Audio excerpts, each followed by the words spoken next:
Hello everyone, and a very warm welcome to this November edition of the SIEL Conversations. My name is Maria Laura Marcelo, and I'm one of the two executive treasurers of the society. Now, just a couple of points before handing over to Suresh Nanwani, who is the moderator of this session and who is also a great supporter of SIEL activities. First of all, we're going to record this session. We understand that the time may not work for everyone, so we will upload the video on our YouTube channel. So please consider subscribing to our channel if you haven't already. Secondly, if you have any ideas for future SIEL conversations, please do not hesitate to get in touch with us. Feel free to drop me a line or also to send an email to the SIEL Vice President. Lastly, there is a Q&A box for you to submit your questions to the panelists, also anonymously if you wish. And now, without further ado, Suresh, you have the floor. Thank you. Thank you, Maria. Hello, everyone. Welcome to the fifth in terms of SIEL Conversations. And the topic is the impact of COVID-19 on the Belt and Road Initiative, BRI for short. My thanks to Maria, who's been fabulous, absolutely, in the logistics since day one. My thanks to Peter, Shinyi, and Marcus, and to the four panelists I have here, the expert panelists, Adele, Heng, Linda, Wang. The reason why I put in that order is because the questions that I have will be asked in that order. I have 3 questions, and then it will be open to the floor. And of course, as she mentioned, Maria, you can post them and we'll take them on board as well. Now, what I would like to do is to say that I'm not going to introduce the panelists because they are all experts in their own right, and you have them on the flyer. So without further ado, let's start with the 3 broad questions that I have. The first question I have is this.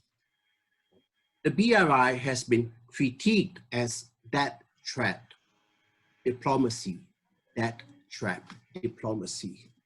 Given your expertise on the BRI, what is your view of this critique? Each will have 2.5 minutes, and they're minded about that. So first, Adele. Okay, thank you so much also for having me here and for organizing this. And I go straight to the question. As I've discussed already elsewhere, I don't think that China is actively promoting a debt trap diplomacy. So the main case that is used for referring to debt trap diplomacy is the Sri Lanka Hambantota port. But I did some research and it comes out that basically it was the Sri Lanka government that requested the loan to China. So it was not China actively trying to put this country in that distress. And also there are various studies from, for instance, the Rhodium Group and Carrai, China-Africa Research Initiative at Johns Hopkins University, that show how China has renegotiated most of its bilateral loans, is not seeking actively big assets, and rather they securitize the loans usually through future revenue stream in accounts held in Beijing. And looking at Africa, that is my focus today, China has become one of the largest lenders, and it has started lending money more recently as part of its going out strategy. So I think it's still in a learning curve, and this is natural. It doesn't have the experience and the history of Western lender. And so I'm not surprised that some of the projects have been white elephant that contributed to debt distress of this country. But also there's positive sign of China contributing to economic growth of this country. So it's much more nuanced on the ground.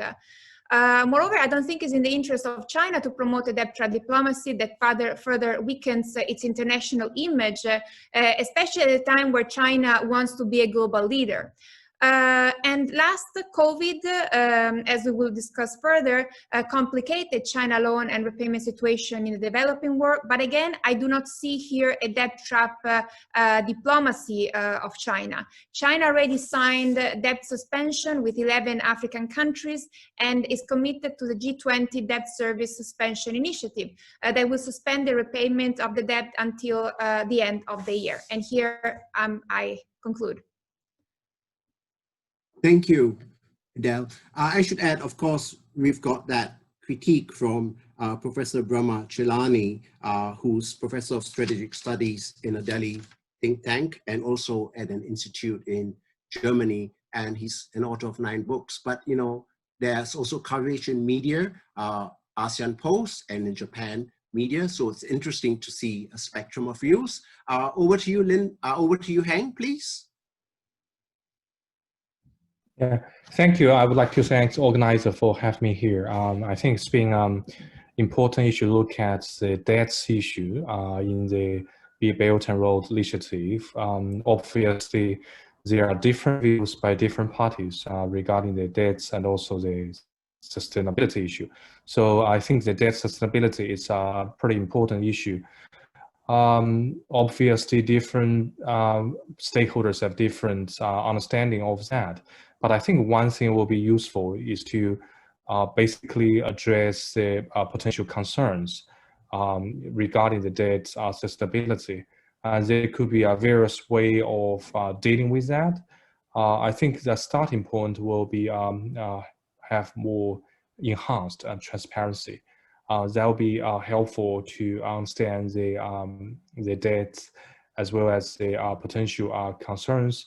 And also, I think they'll be good for planning of, repayment of the debts down the track. In this way, I think the possibility also to build the public engagement of different stakeholders in that regard, and that will help to bridge the differences or different views in this area. I know that there are some development regarding that on the Belt and Road Forum, while its practice remains to be seen. So in general, I think the debt is being a very important one because of the nature of the BRI project. Many of them are infrastructure projects, which take time and which may not be profitable in the short term. And also they may involve a substantial amount of investment.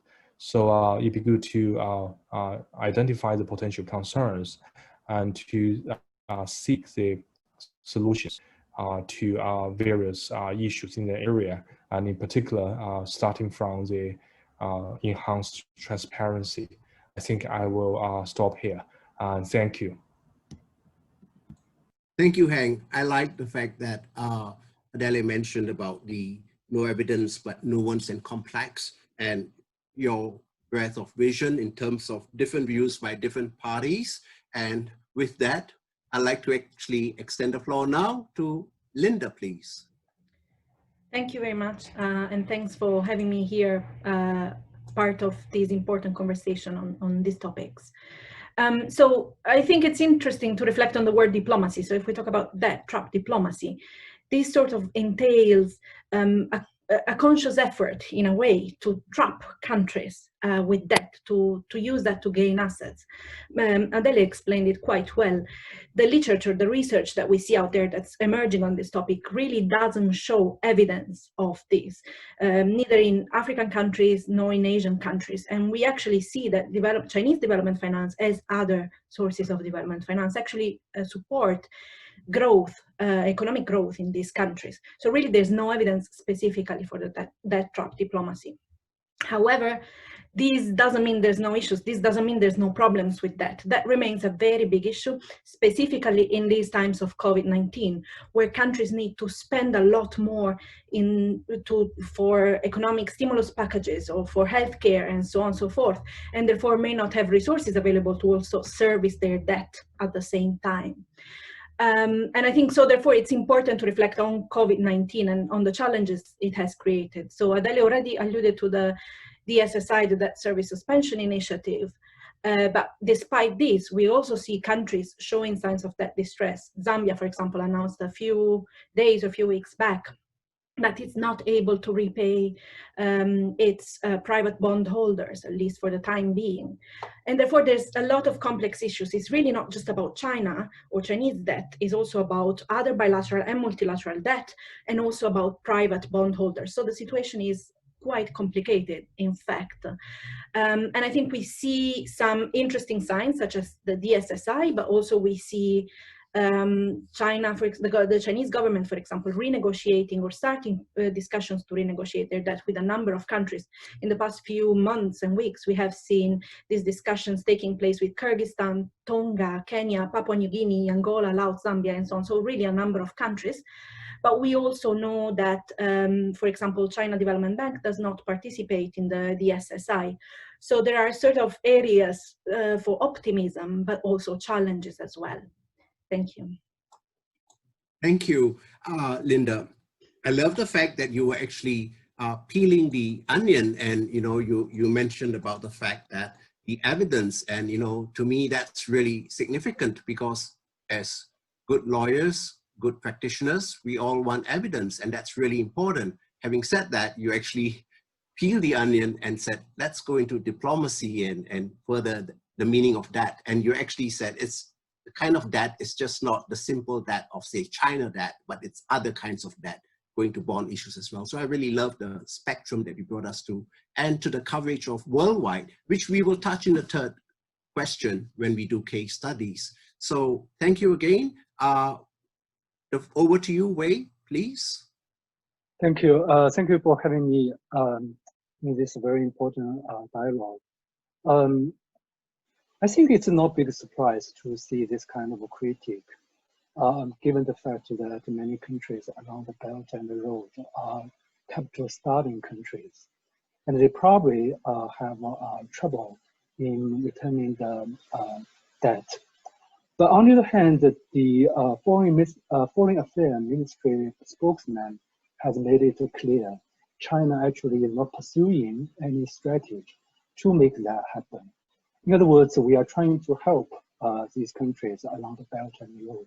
We're not trying to make trouble for them. I try to make 2 points, which may be helpful to understand. This is not the case. I try to understand this from the internal perspective of China. I think one factor is China has a very high debt ratio, a very high leverage ratio already internally. Its debt is about 2.8 times GDP, which means it doesn't have enough capacity to create this kind of debt trap for other countries. The second issue is given the fact of, given the COVID-19 and this ongoing US-China trade war, China's foreign exchange reserve actually is shrinking, which made China difficult to extend the loan to other countries at this moment. So one way or the other, I think China is not in a position to pursue this kind of strategy, putting other countries in the debt trap. That's my view. Thank you. Thank you very much, Wei. Thank you very much for giving us yet another perspective. I think all this is really interesting, because when we look into the cauldron, we find different things in the cauldron. And it's what either we pick up or others pick up, and how perspectives are seen in the cauldron. And that's really interesting. I now proceed to the second part of the question, which is, what do you think are the significant impacts of COVID-19 on BRI? Okay. What do you think are the significant impacts of COVID-19 on BRI? So once again, Adele. Okay, thank you. So of course the pandemic is having impact also on the BRI, and overall we can see a slowdown of the BRI that is both direct and in a way more indirect. And directly, according to Xinhua, so the Chinese source, that probably maybe it will reduce, I don't know how accurate it is, but around 20% of BRI project has been seriously affected by the pandemic. And the value of new construction contracts signed in the BRI country has dropped in the first half of this year compared to with a 33% increase last year. And there are already reports that show how the Colombo port in Sri Lanka, Jakarta-Bandung high-speed railroad in Indonesia, and the China-Pakistan economic corridor has been suspended, part of this project. And even in Italy, some of these projects in the ports of Trieste, etc., have been temporarily suspended. At the same time, we also see new projects, new line of credit or promises of line of credit coming in. And this is the case, again, in Africa, looking at Africa, the Democratic Republic of Congo that is planning a massive road building, or also Uganda is planning to be financed by China Exim Bank with a new Standard Gauge Railroad.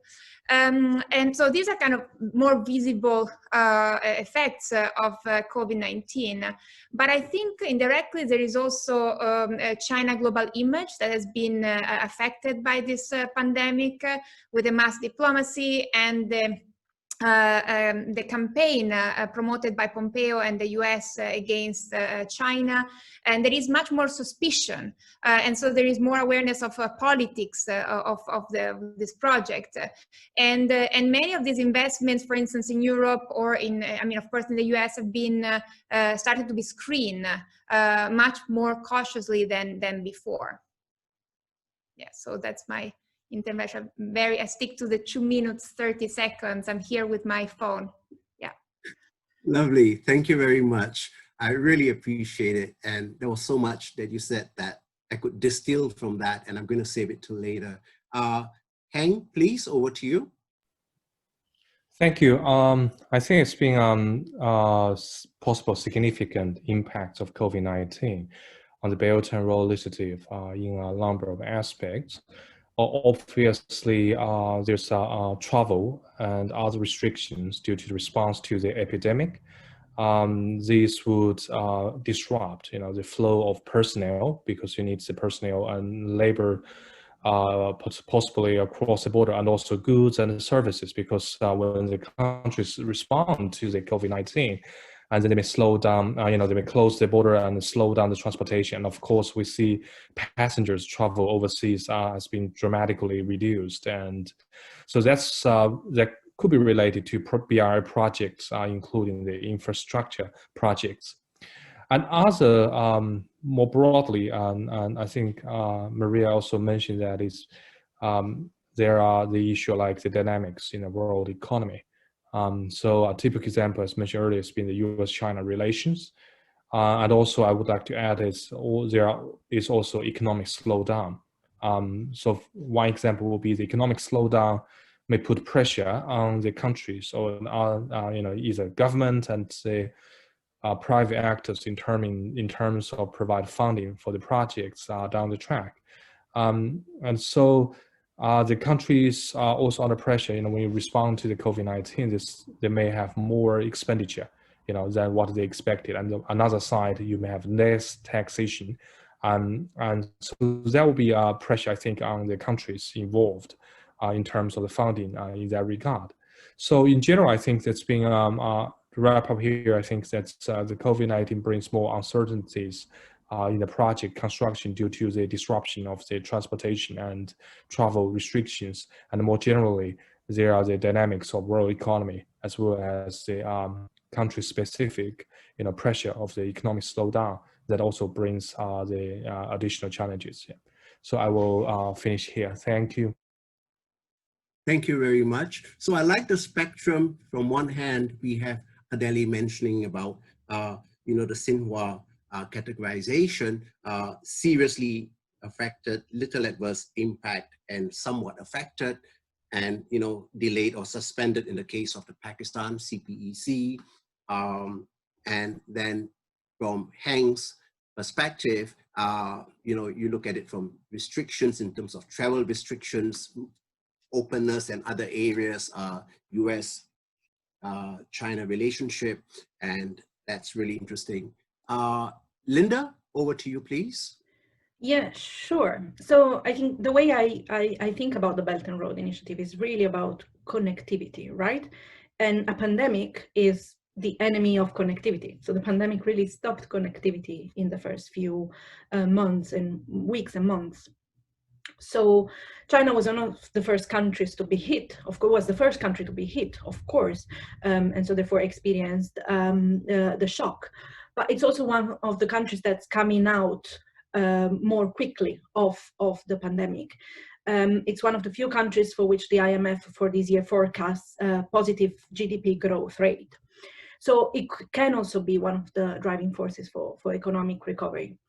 So in terms of connectivity specifically, let me maybe explain and put my answer in context. I focus on low and low middle income countries. So that's where my sort of view and answer come from.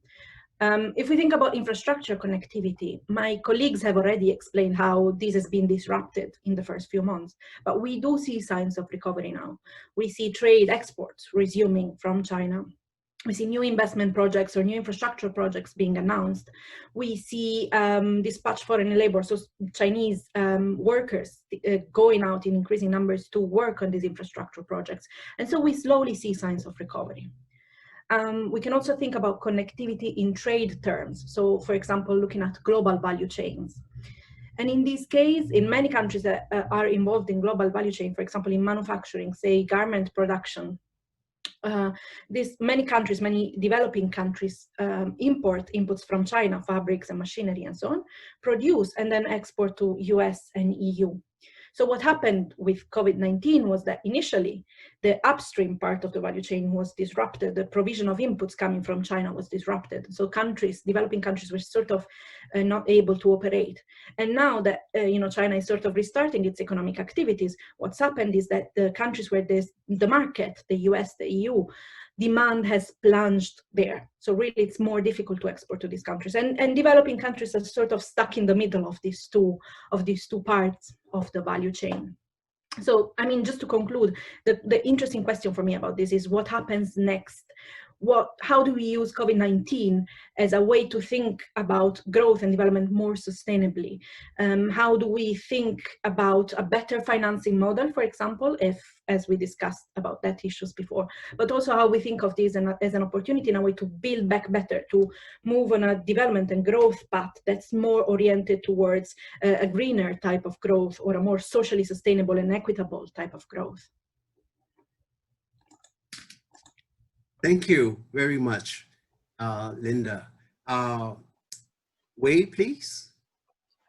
Thank you. I think a quick answer to the question is that definitely we see great impacts created by COVID-19. A more complicated answer can be, it's very difficult to measure the impacts, because there are so many impacts, so much impacts of COVID-19. I can think a number of things. One thing is because of this COVID-19, because of this Black Swan event, we see a new wave of populism and anti-globalization. And the key purpose of Belt and Road Initiative is to improve interconnectivity in trade, investment, infrastructure, so on and so forth. But the COVID-19 actually strengthened the movement of decoupling in finance, in investment, in trade. That's evidenced by the ongoing US-China trade war.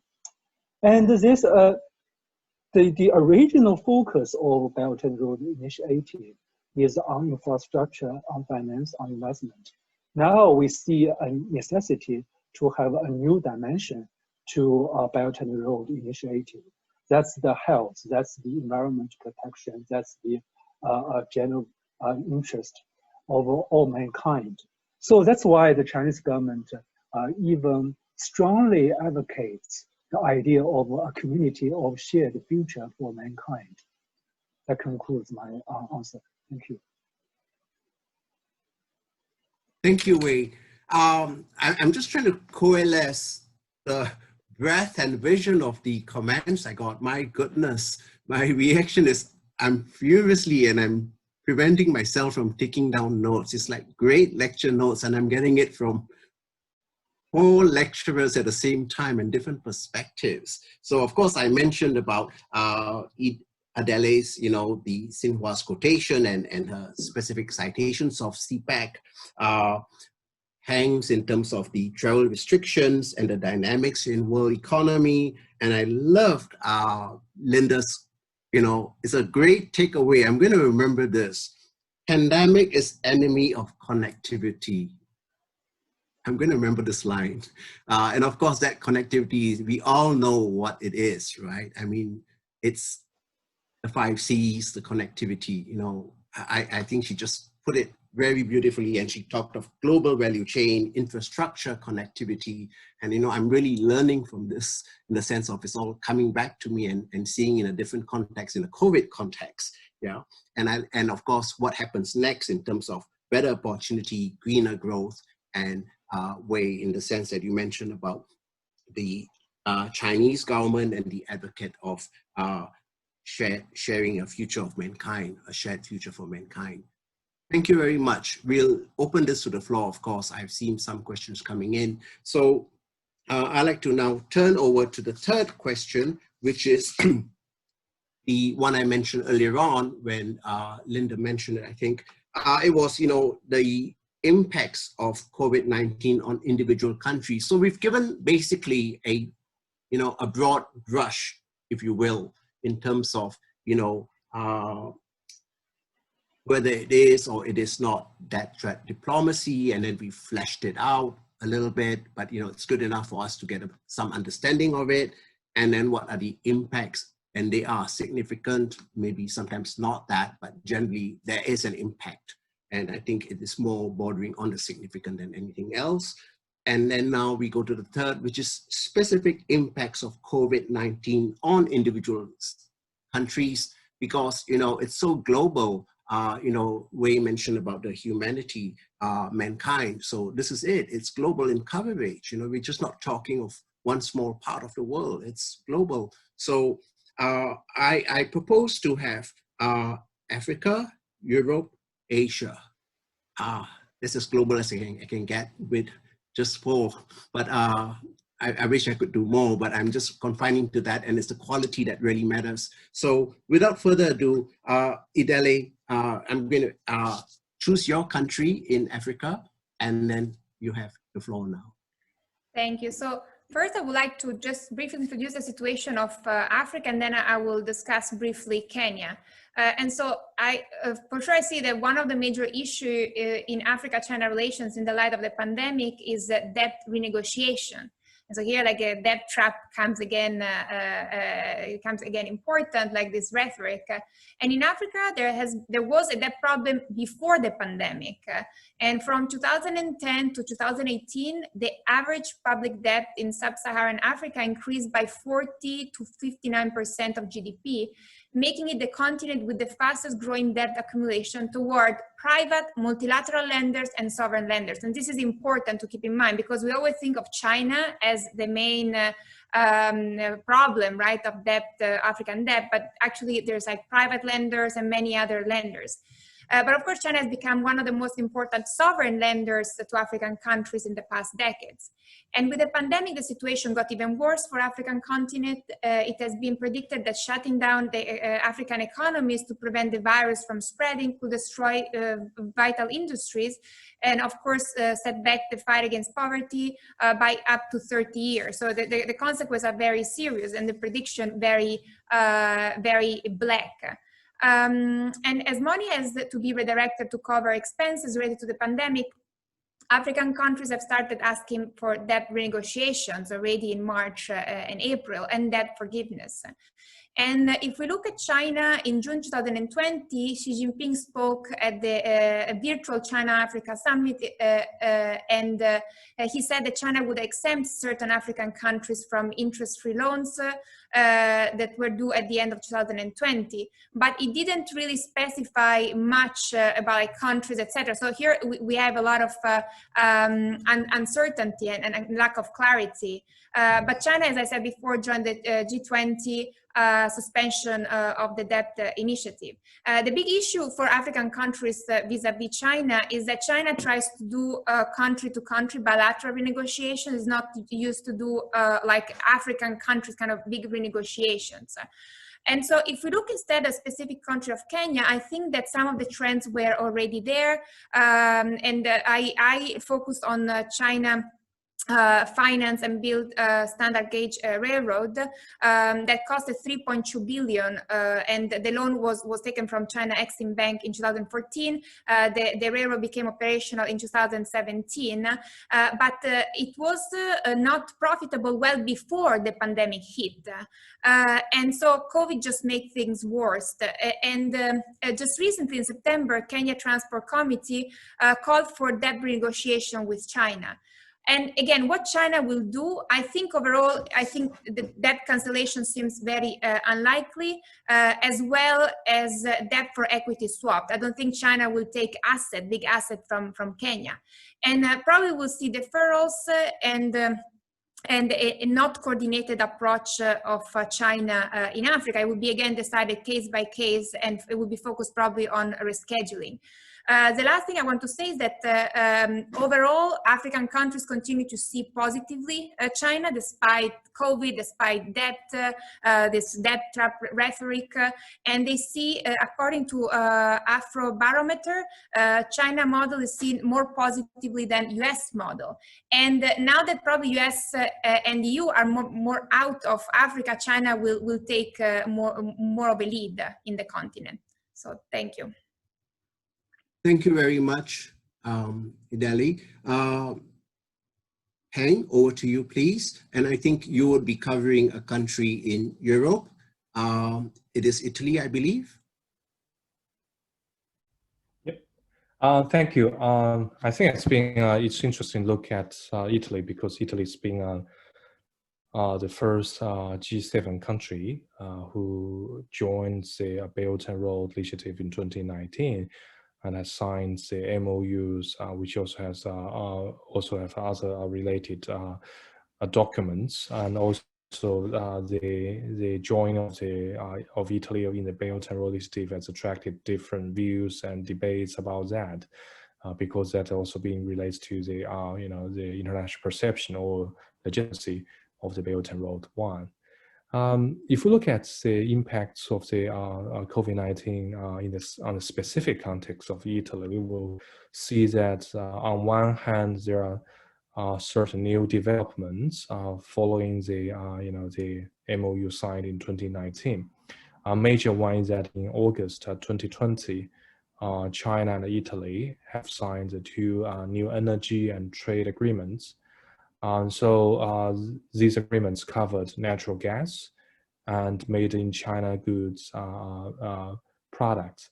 And we see that made in Italy good food products. So we see that actually here you see that these agreements are more about trade related ones. That is additional to the infrastructure developments. And also under the Belt and Road Initiative, as mentioned earlier, by way that they have China is promoting the health factor under BRI. So it's likely that BRI project makes into health-related sectors in the post-COVID-19 era. On the other hand, there are also challenges and uncertainties. I think Adele also mentioned that Italy, the COVID-19 has affected the progress of the infrastructure project because of the they have the measures taken to respond to the COVID-19. the closed borders, the self-isolation, the travel restrictions, and visas, and so on and so forth. And also because of the disruption of the COVID-19 in the value chain, and that may also affect the infrastructure projects if you look at that in a general sense. And more specific, as mentioned earlier, the dynamics in the world economy will possibly one of the challenges and uncertainties in that regard. Italy, in a specific context, is a European Union member country, and so there's been a relationship between the BRI obligation vis-a-vis the obligation under the EU, and also more broadly the China-US trade war and the tension in the geopolitical context may also have impacts in the broad sense. So I think, given the time, I think I will stop here, and thank you. Thank you. I really like the response in the sense that from what I get, is always to be seen in the context. So as Adele mentioned, Africa, it's a huge continent and there's so many countries there, but she gave a broad brush of Africa and then picked out one example, which was Kenya. And again, in the sense of Europe, Italy, and of course, it is interesting that instead of railway, you see different dimensions in terms of energy and trade agreements and health being brought up by Heng. And I think that's, again, interesting that one talks of different areas. So let's move on.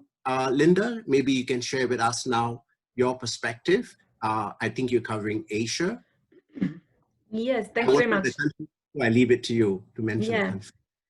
Thank you very much. Yeah, just a few words. I actually decided to focus on Myanmar because this is one of the countries where I work a bit more, that I've been following for a few years, in particular regarding Chinese engagement in Myanmar. As we all know, China has very strong economic relations and political relations with Myanmar. It's one of the main trade partners, it's the main trade partner, actually, one of the main investors, and so on and so forth. And then the China-Myanmar Economic Corridor, which links the western province of Yunnan and Kunming with the Indian Ocean, also passes through Myanmar, and it's one of the flagship projects of the Belt and Road. So I think it's really interesting to think about the China-Myanmar relation in the context of COVID-19. So as many other countries, Myanmar has been hit by COVID-19 throughout all aspects of the economy, really. So Myanmar is a growing garment exporter, so they produce and export clothing. And here, of course, the demand has decreased in Europe, and we expect this to be lower in Europe. But Myanmar also exports a number of other products, traditional products, commodities, and so on.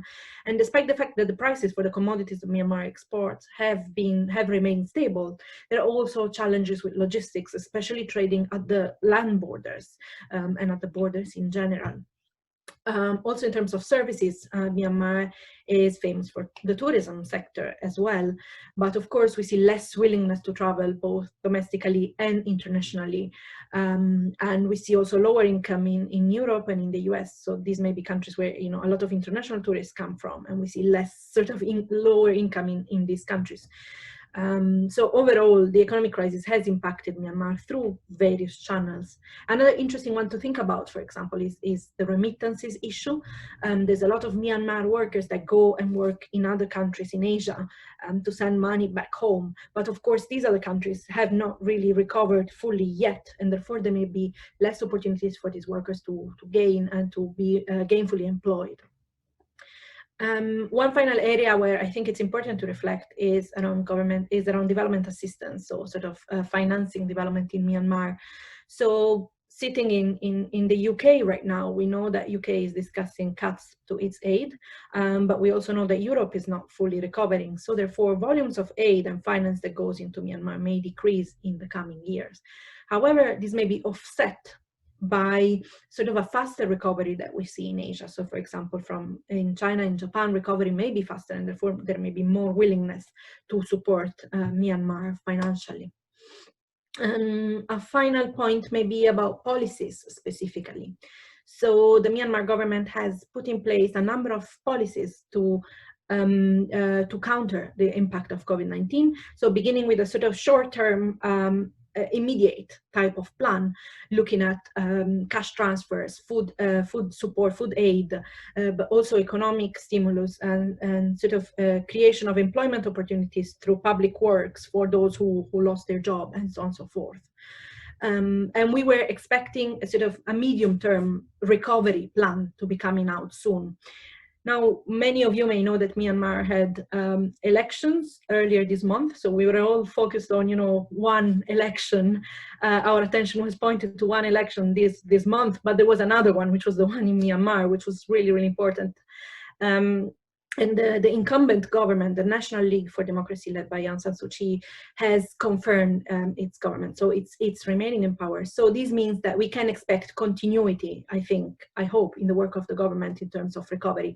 And so we're expecting a plan for medium-term recovery that I hope will be in the spirit of building back better, in the spirit of, sort of a more sustainable development path. Thank you. Thank you, Linda. It is very invigorating to see almost like a full-blown treatise, and we have the valuable insights that you're sharing about Myanmar that, in terms of literature, and we certainly look forward to the detailed insights that ODI or you may be publishing at some point, if it's not already published on that. Thank you for that. And Wei, over to you now, please. And your country, please. Okay. Yes. It's quite amazing to see my panelists are so knowledgeable about other countries in the engagement of Belt and Road Initiative. I only know about China, so let me talk about China a little bit. I think my observations are two-folded. One is China, because of this COVID-19, China is actually deprioritized Belt and Road Initiative by keeping a low key of it at this moment, because there are other things to worry about. For example, how to revive the economy, how to contain COVID-19, especially to revive the economy given the the ongoing U.S.-China trade war. So the President Xi put forward the idea of so-called two circulations and placed the emphasis on the internal circulation instead of the external circulation, meaning we need to rely on ourselves for the economic revival. So this is interesting given the deglobalization, populist movement in other countries. So this is one thing. The other thing is China is reflecting on how to move this forward, Belt and Road Initiative, in the context of COVID-19. So just a couple of days ago, I saw a piece of article released by the Foreign Affairs Ministry saying China has already signed over 200 pieces of documents, Belt and Road related documents, with over 80 countries worldwide. This is a big progress in terms of the legal efforts. But on the other hand, China is thinking about how to making some contribution to the economic governance at the global level. So more recent efforts is to set up a so-called dispute prevention center involving 40 countries. So this is another institution or public goods we are creating for the executing the Belt and Road Initiative.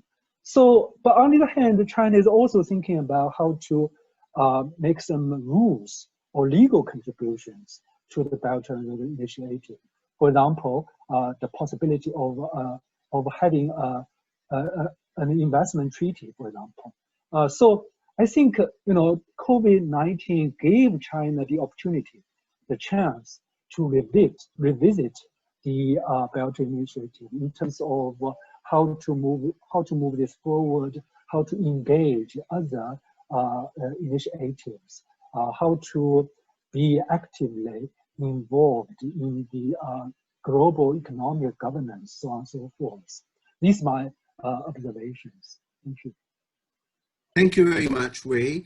That closes the 3 questions I had, and now we're open to the floor.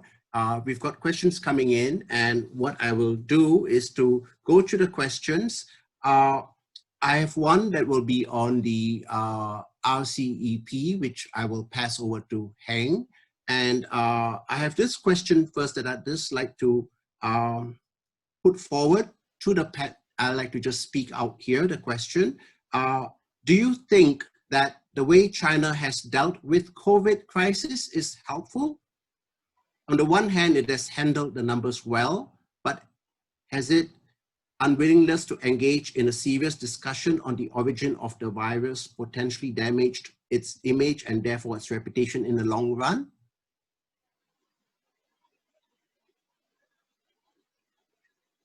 Would anyone wish to answer that question? Any panelists? If not, we could go to another. If you think it's not really germane to your expertise as BRI, that's fine with me. We have lots of other good questions as well. I probably give 2 quick points. One is because we are having about 12 minutes, and I think or 15 minutes, and I'd like to get in as many questions as I can. Thank you, Wei. Go ahead, please. Okay, very quick answer. I think China's way of handling COVID-19 is quite unique, which cannot be easily copied by other countries. It's given China's own context, its own political system, economic system. So the ruling party put great efforts onto it, and the people, general public, is very cooperative. So this overall context is quite different from other countries, making China's way or approach difficult to be copied.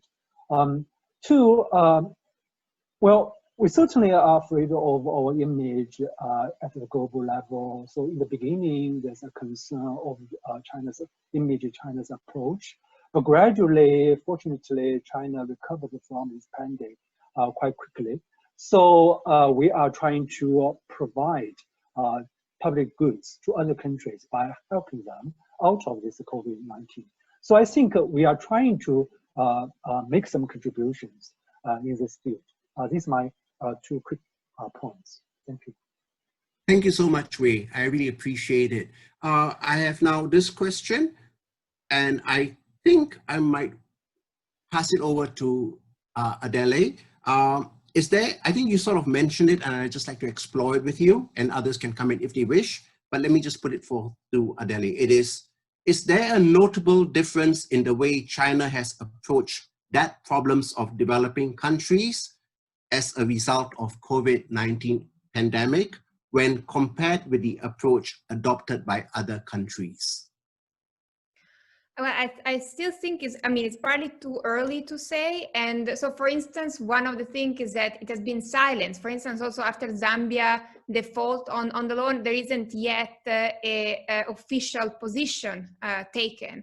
And so, and this probably shows like it takes a long time probably to organize the internet and to develop a formal answer. And also this time we saw that it also joined the G20 for a broader kind of debt suspension that was referred to more countries, not just bilateral. But I think moving forward, probably it will be more country to country rather than a broader regional kind of renegotiation. So that's probably the characteristic, and probably still some lack of transparency, but this is also true for many other lenders. So it's not just unique to China. Yeah, thank you. I'm looking at the question which was on the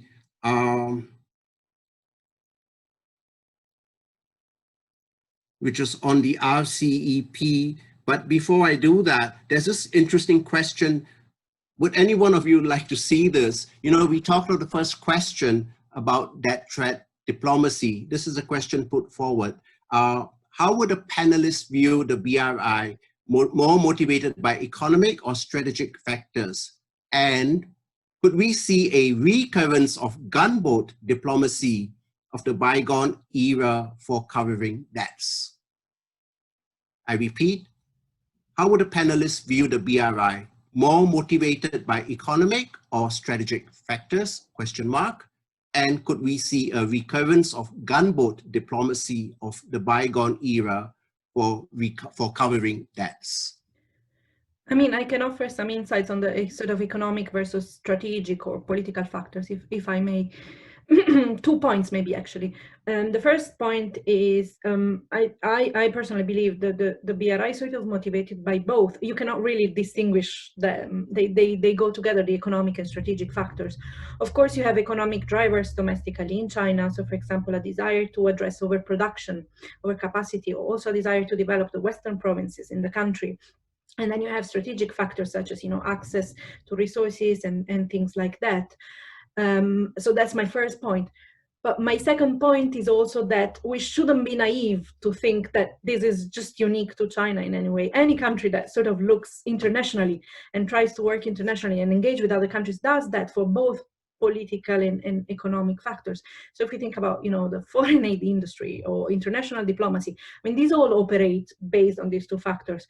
So of course, these are both important, but to think that this is unique to China or to the Belt and Road, I think is a bit of a sort of, naive take. I think it just applies to pretty much everyone, really. Thank you, Linda, for your very candid response. And would any other panelists like to chip in? If not, I would go to the next question. Okay, I'll go to the next. Anyone? Okay, I'll go to the next question, and that is for Heng. The question asked is, how do you see the relationship between the BRI and RCEP, which has been in the news lately, as we all know? Question mark. How do you see the relationship between BRI and RCEP? Question mark. Next question, are they complementary or are they competing elements? Are they complementary or are they competing elements? Heng, please. Thank you. I think this is a good question because RCEP has been recently, concluded. I think the first question we have to answer is that who or from which perspective. If we look at from China's perspective, I think the RCEP will be useful for the BRI project, because of the help China to facilitate, the trade and, because trade agreements covers also investment and also our intellectual property and so on and so forth.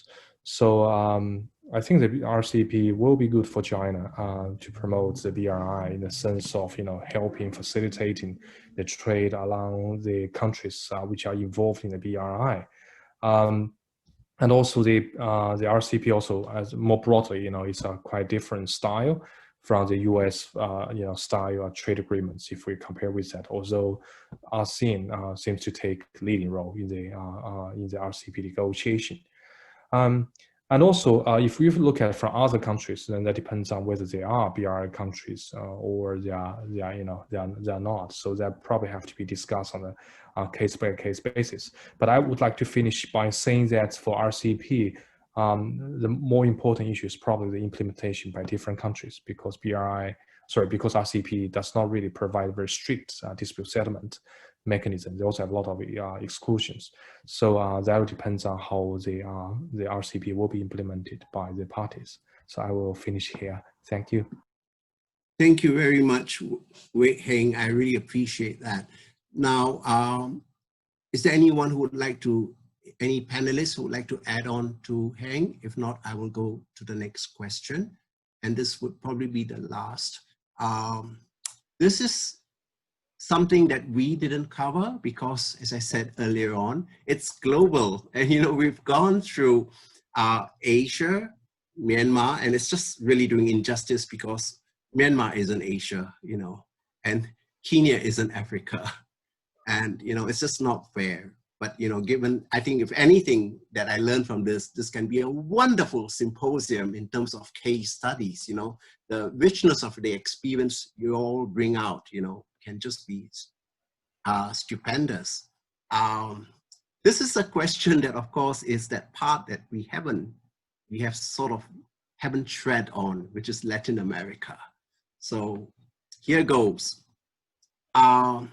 It's a question that President Xi Jinping said that Latin America and the Caribbean were a natural extension of the Maritime Silk Road and invited countries in the region to join BRI. 22 countries have signed MOU. I must say I don't know enough of this, although I've had my publications, but I'm just postulating the question, so please bear with me. I'm just reading off the question. I repeat, President Xi Jinping said that Latin America and the Caribbean were a natural extension of the Maritime Silk Road and invited countries in the region to join BRI. 22 countries have signed the MOU. In your opinion, do you think that the invitation from the Chinese government is more a political move to some allies in the region rather than a genuine intent to connect Latin America with BRI, considering that the region is rarely included in the discussion about BRI? I'm not sure whether it's really discussed because I know it is important, yeah?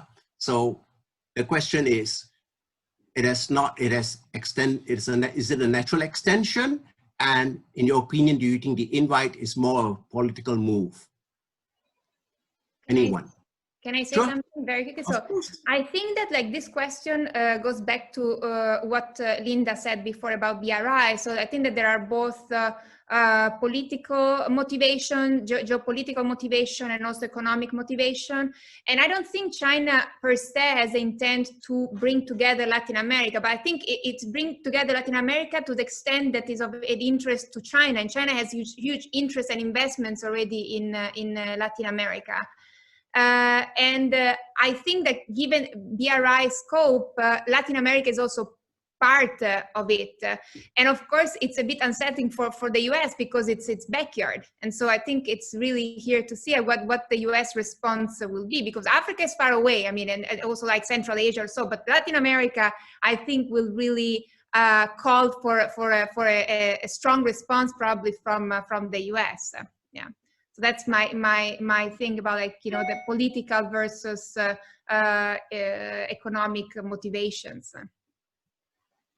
Thank you. Linda, would you like? If I can just add to that, I think it's very interesting what Adele said. I would sort of like, yeah, I'm not a Latin America expert, so really I don't have much to debate on this, but it's interesting to think about potentially what will the US do in response, and whether that's actually beneficial potentially for Latin America to have, you know, two countries looking at it and potentially, you know, coming up with a better offer. Actually, can the US come up with a better offer for Latin America compared to the Belt and Road Initiative? What does that look like? I think there is potential for benefits for the countries in Latin America. I think, like, the way I think about the Belt and Road in general is sort of like a concept that's ever evolving, and I mean, we've seen that it sort of like grew over the years, but also Wei sort of alluded to the fact that we're in a time of sort of self-reflection maybe on this, and potentially a recalibration in a way. So this is why we see these changes happening. It's really not static. It's really important to follow what happens and understand the drivers behind it to be able to make an assessment. Thank you very much. We're almost time now, but let me just sum up certain golden threads that I see running here. You know, we had 3 questions.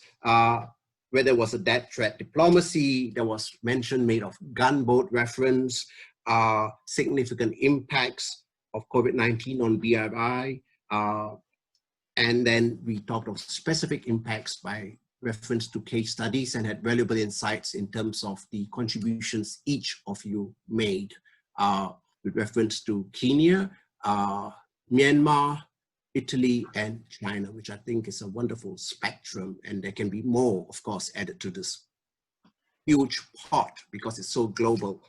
What I draw from this is the golden threads: globalization versus possibly deglobalization trend now, the US-China relationship. We've got now, of course, the RCEP adding a new dynamic, new trade agreement that will shape global economics and politics. I want to quote this: pandemic is an enemy of connectivity, so important. And then the connectivities that we saw being articulated in terms of the chains. And it's all got to do with the context. It's got to do with the context because, and understanding the drivers as well. So, you know, I think this is really great. Can I just end on this? But I'd like to ask each one, starting with Adele, to give a checkout in terms of what you want to say about this, in terms of COVID-19 and BRI. I know it's a bit unfair, but I think a checkout is something you'll be remembered by. Yeah. So I think, of course, BRI has been affected, but I think BRI is here to stay as China is a global power. And I think in some instances, like in Africa, probably China, because of COVID, will become an even bigger actor there, because like alternative like the US or EU that are much more concerned within like their own domestic kind of national situation will not have the resources to propose alternatives to other countries or regions. And Shen, before you discuss that China now is more interested in domestic circulation, but I think we should not forget about dual circulation. So the international circulation is also important. So the reference to globalization, less so than before, but I think those two are very, very tied together. So China can grow so internally because of this globalization, and this will continue to be so in the future. While other countries are more now oriented, like, you know, we see Trump, we see now with Biden, but like more domestically, China, I think, will be always this globalization kind of look toward outside. Yeah, thank you. Thank you. Thank you very much. Very good. Heng, you next. And your checkout, I have to restrict now 1 minute to 2 minutes max, please. Yeah. Yeah. Thank you. I think. Yeah, thank you. I think I'm interested in what happened in the future. I think BRI has been special in terms of very complex issue like infrastructure, social issues along the BRI projects, the debt issue already mentioned, and also maybe issue like technology. But COVID-19 add new issues like the health related issue and also economic slowdown, and there affects a lot of new areas, including the possible disruption of the global value chain and maybe the deglobalization. Yeah? And the second fact I found interesting also to look at what are the impacts of the China's dual circulation policy, that involve domestic but also international one, how they may affect the BRI and so on and so forth. And last point, in the international and world economy or geopolitical dynamics, there seem to be more uncertainties ahead. So that will affect different aspects of the world economy, including BRI and others. And we would like to see parallel or different mechanisms in that regard. So there are many issues that deserve more attention, and we should work together to see how we work best for the for the predictability of the world economy. Thank you. Thank you, Heng, for your checkout. Linda, over to you, please. Thank you. Maybe I'll just take even 30 seconds, actually. I think my personal interest in all of this discussion is really about what happens for low and low middle income countries, right? That's what I really think is important. So not so much about, Belt and Road or Europe or US. My personal interest is specifically around poverty reduction, around sort of inclusive and resilient growth, in particular job creation in a lot of these countries. So we've spoken a lot about very important issues such as COVID-19 for sure, but there's also others that I think need to be taken into account. China's pledge towards carbon neutrality by 2060 is one that may have sort of ripple effects for developing countries. Changes in global value chain, as Heng mentioned, and so on and so forth. So really, I think my interest and my sort of reflections go towards potentially at how all of this shakes the current growth and development model, and whether there's a substantial change that actually brings us on a better way of addressing things. Lovely. Thank you. Valuable insights. Wei? I think it's definitely a very interesting moment to see how the world moves forward and China moves forward with Belt and Road Initiative. I think China is looking for the best scenario, which is about globalization, collective efforts, collective cooperation at the global level, so on and so forth. But China is also prepared for the worst scenario, which is decoupling, anti-globalization, populism, and so on and so forth. So at this moment, it's difficult to reconcile both scenarios, but definitely it's interesting to see how it moves forward. Yeah, thank you. Thank you. So, you know, your checkouts are valuable because they come from your unique perspectives. I just want to give my checkout, and I think it is, you know, 7 years, 8 years ago, like BRI, what? Now it's on everyone's, it's there, you see it. You see the train, you see the rail, you see it mentioned. Now you extend it and you see you see the geopolitics involved, and it just goes global. It's amazing. You know, where things were before, it is so different now. And I know that because of what I've been working on as well. So on that, I want to thank each and every one of you, Adele, Heng, Linda, Wei, for the valuable contributions you've made. We could have done more, but given the context of, and again, everything has to be seen in context, 1 hour and maybe 5 minutes more, it has been incredibly wonderful and I've really enjoyed it. So I want to close this, and I don't know, I can see Maria Laura, who's our stalwart. Will you encourage Maria to just close it, please? You know, sprinkle holy water and say, yes, it comes to a close. Yes, I think the only thing that remains to be said is thank you to all of you for having found the time to do this.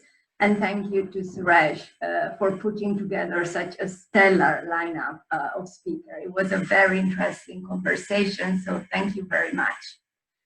I would like also to say that this one marks the last SIEL conversation of 2020. So let me express on behalf of SIEL our sincere gratitude to all the participants who joined us in the past few months. It has been a great pleasure for us to welcome old friends, new colleagues, and new faces. I'd like to take this opportunity also to thank again the SIEL Executive Council for its support, and in particular Peter van den Bosch, the SIEL President, and Xini Peng and Marcus Wagner, the SIEL Vice President, for being the driving force and also the working force behind the SIEL conversation. Our hope is to meet you in person, although we know that this may not be happening anytime soon, but it will happen eventually.